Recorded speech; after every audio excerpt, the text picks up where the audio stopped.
Բոլորին սիրելի ուսուցիչներ, ներկաներ, մենք այսօր ներկայացնել ենք նախագծային աշխատանք հայոց պատմություն առարկայից, որը նվիրված է հայ ժողովրդի պատմության լավագույն դեպքերից մեկին Գարեգին Իժդեհին, նրա կյանքի ու գործունեությանը։ Մենք նախագծային ընթացքում օգտվել ենք բազմաթիվ պատմական փաստերից, գրքերից եւ պատմական աղբյուրներից։ Մեր նախագծային նպատակն է խորացնել սովորողների գիտելիքները Գարեգին Իժդեհի կյանքի գործունեության վերաբերյալ, ներկայացնել Իժդեհի գաղափարախոսության հիմնական դրույթները, բացահայտել Խուստուկի կանչը գաղափարի պատմական խորհրդանշական կապը։ Մեր նախագծային վերջնարդյունքներն են սովորել Գարեգին Իժդեհի կյանքն ու գործունեությունը, քննարկել ցեղական գաղափարի արդիականությունը։ Գարեգին Իժդեհը ծնվել է 1886 թվականի հունվարի 1-ին ռուսական կայսրությունում Երևանի նահանգի Նախիջևան գավառի Կզնուտ գյուղում։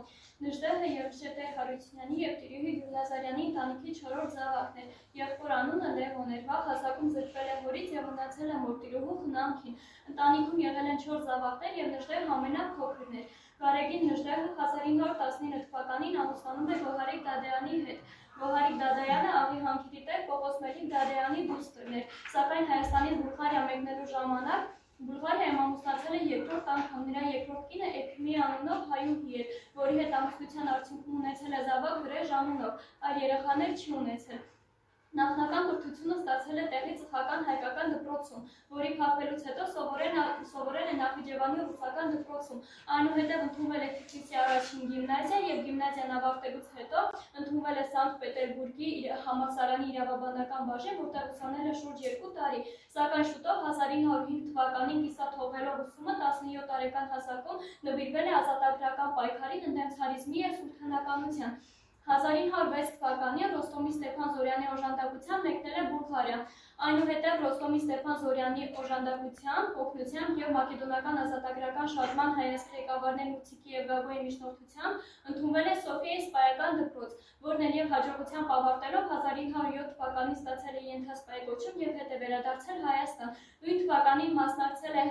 պարսկական հեղափոխական շարժմանը, սակայն 1909 թվականին զենք և ռազմաբթեր տեղափոխելու մեղադրանքով ձերբակալվել է ցարական իշխանությունների կողմից և տեղափոխվել է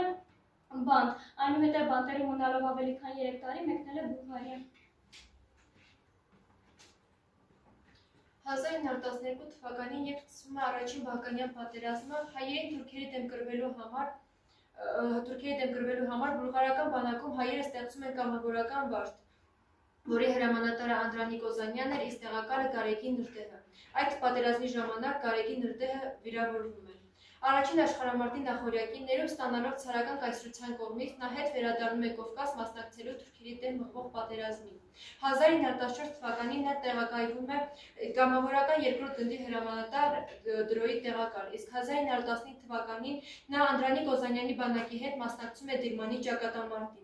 1915 թվականի հոկտեմբերի 5-ին Ռուսաստանի կայսեր 1915 թվականի հոկտեմբերի 25-ի թիվ 563 հրամանով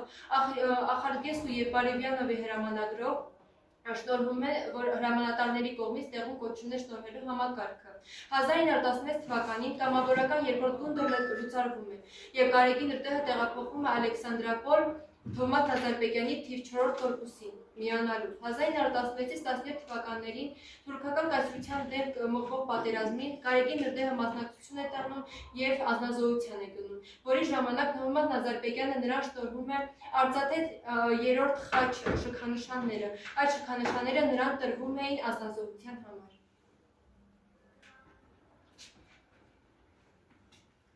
1918 թվականին Ալեքսանդրապոլի անկումից հետո թուրքական զորքերը լայնածավալ հարձակման են հասնում արևելյան Հայաստանի ողջ տարածքով։ Այդ ընթացքում Գարեգին Իժդեհի զորքերով ետ է գալիս դեպի Ղարաքլիսա, ճանապարհին ապահովելով փախստականների ազատ մուտքը դեպի Հայաստան։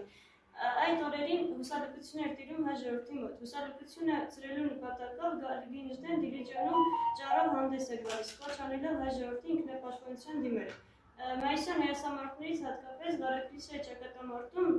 իր ուրույն դերն ունեցել Իժդեհը, որը անձամբ ինքն է ծրագրել մարտերը և անձամբ ինքն էլ վարել է, նույնիսկ մարտերից մեկի ժամանակ վիրավորվել է։ Ղարաքլիսայի ճակատամարտը թույլ տվեց հայկական զորքին կասեցնել թուրքերի առաջխաղացումը դեպի Թիֆլիս և Դիլիջան։ Արդյունքում 1918 թվականի հունիսի 5-ին Բաթումի պայմանագրով Հայաստանի Հանրապետությունը հռչակվում է հանրապետություն։ 1919-21 թվականի ընթացքում է տեղի ունեցել Զանգեզուրի հերոսամարտը, որը ղեկավարում էր գեներալ Գարեգին Նժդեհը։ Այդ ընթացքում Հայաստանի Հանրապետության մաս էր համարվում Զանգեզուրի կոմիսարն Արսեն Շահբազյանը։ Թուրք-ադրբեջանական որոշմամբ նրան պետք է եղբայրան է եւ նրանց համար խոչընդոտ հանգամանք էր դարձել Սյունիքը։ Նրանք որոշեցին մեծ մասի դիակի վրայով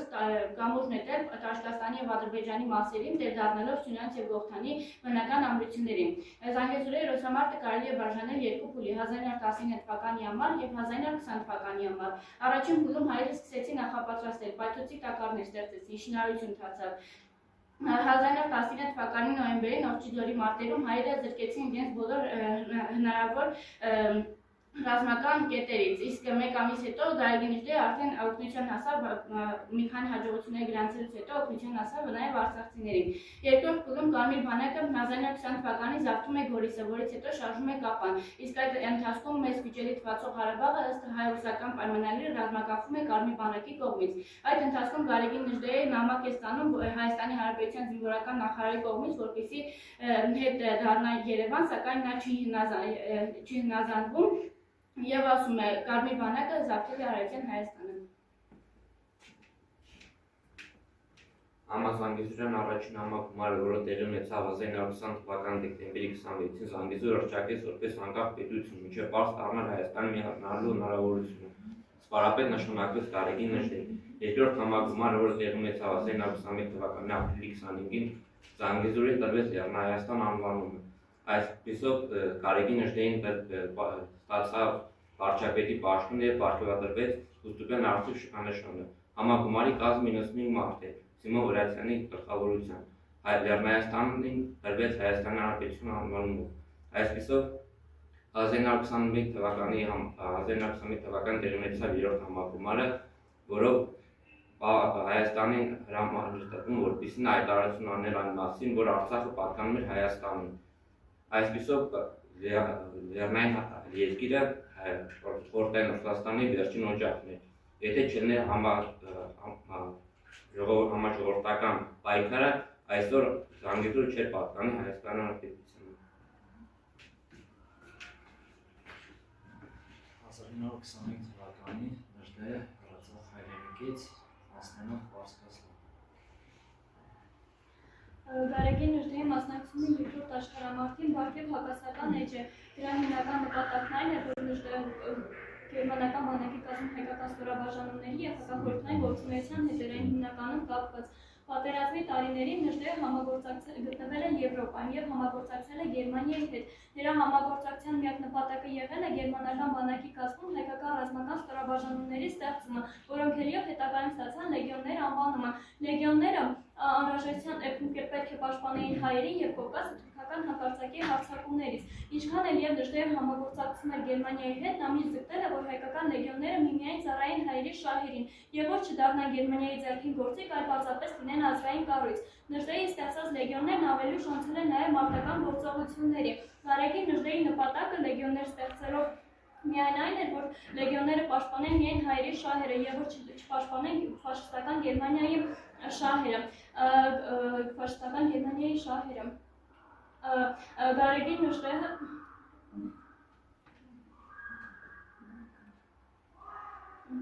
եւ որ չպաշտպանեն ֆաշիստական Գերմանիայի շահերը։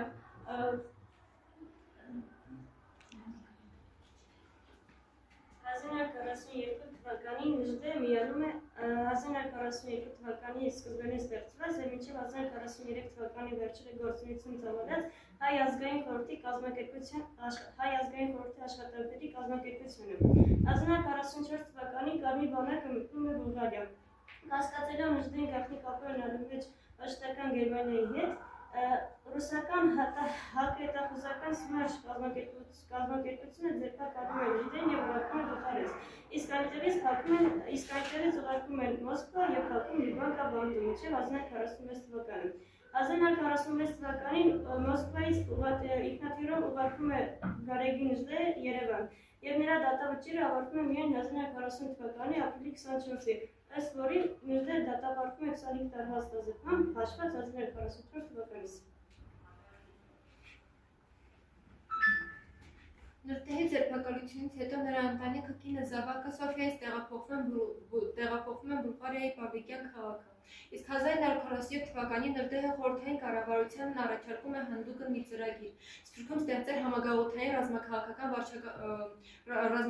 վարչականություն, հայկական ռենդետա, որի նպատակը պետք է լիներ Արևմտյան Հայաստանը վերամիավորել խորհրդային կառավարությանը։ Երկար տարիներ Հայաստանի տարբեր ատյաններում այն ուսումնասիրված էր եւ ի վերջո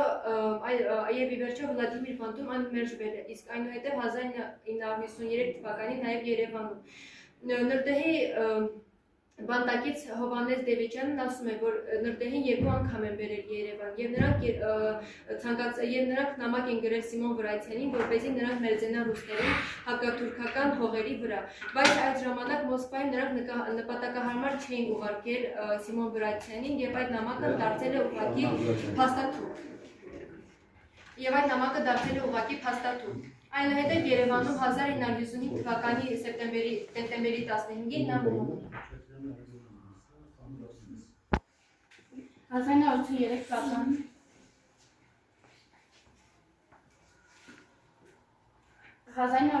թվականին երկար գաղտնի ու բարդ գործընթացից հետո նրա մասունները տեղափոխվում են Հայաստան խորհրդային իշխանությունների դերգաղթի պայմաններում, սակայն Խոստուկը չի անցնում Գարեգին Իդեի իրական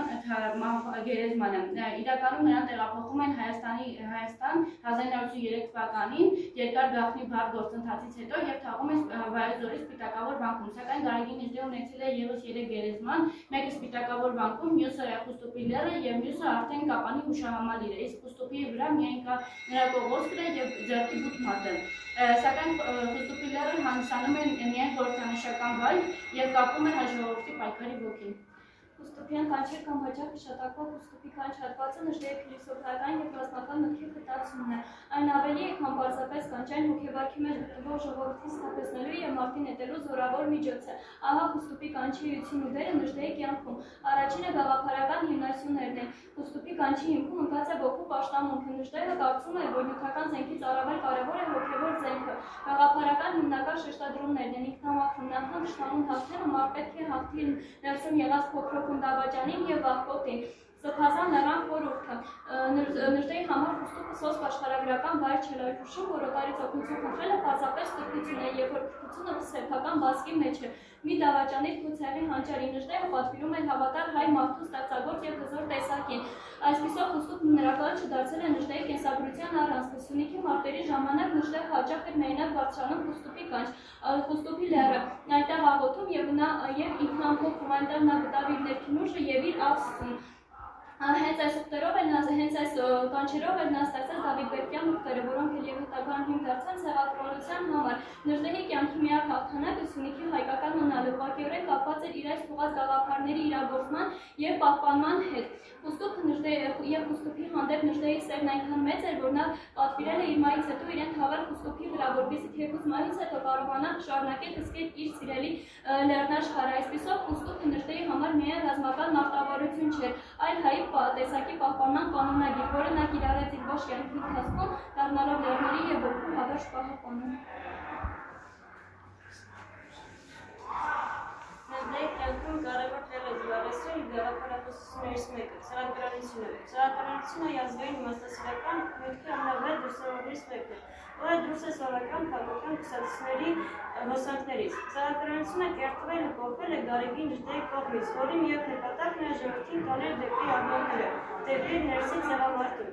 Դավիթ Բերդյան ուղտերը ցեղակրանության սահմանավորում են։ Ցեղակրանությունը չի ստեղծվել դատարկ տեղում։ Այն սնում է Սյունյաց աշխարհի երեսամարտի թափված արյունից։ Դեռևս 1920-ական թվականներին, երբ որ Սյունիքում տիրում էր ինքնապաշտպանական մարտեր, այդ ընթացքում Գարեգին Իդեն ստեղծում է Դավիթ Բերդյան ուղտեր միավորումը, որի էությունը հետևյալ է։ Սրանք հոգևոր ու մարտական կառույցներ են, որի անդամները երդվում են ազդուրած հայրենիքից։ Դավիթ Բերդյան ուղտերի կազմակերպության Դավիթ Բերդյան ուղտերի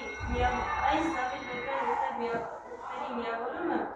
այն կազմակերպություն է, որի անդամները պետք է ազդուրած երդվում են ազդուրացնել իրենց հայրենիքին եւ հետևել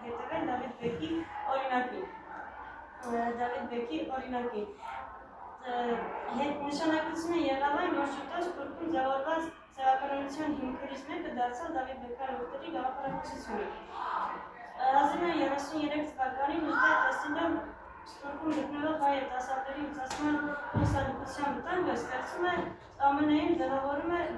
ցեղակրոն շարժման ուղղել ցեղակրոն շարժումը, որի միակ նպատակն է ստեղծել մի այնպիսի գիտակից սերունդ, որը կարողանա եդգար հայրենիք և ստեղծել ազատ անկախ Հայաստան։ Իսկ ցեղամարդու կյանքի գլխավոր կարգախոսներից մեկը եղավ այս, որ պետք է ապրել ու մեռնել միայն հայրենիքի համար, ապրել միայն այն բանի համար, որի համար արժե մեռնել և մեռնել միայն այն բանի համար, որի համար արժե ապրել։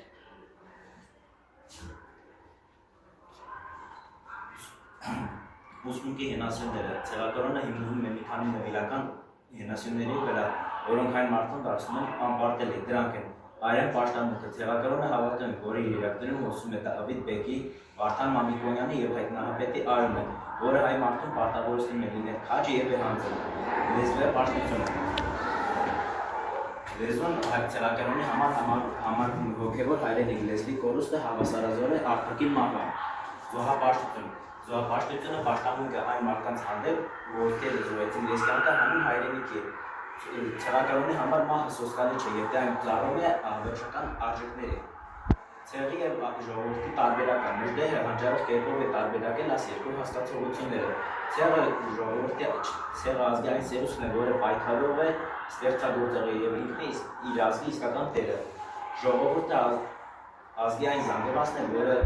սնվում է օտար մշակույթներով, նյութապաշտի և չունի ազգի տեսլականը։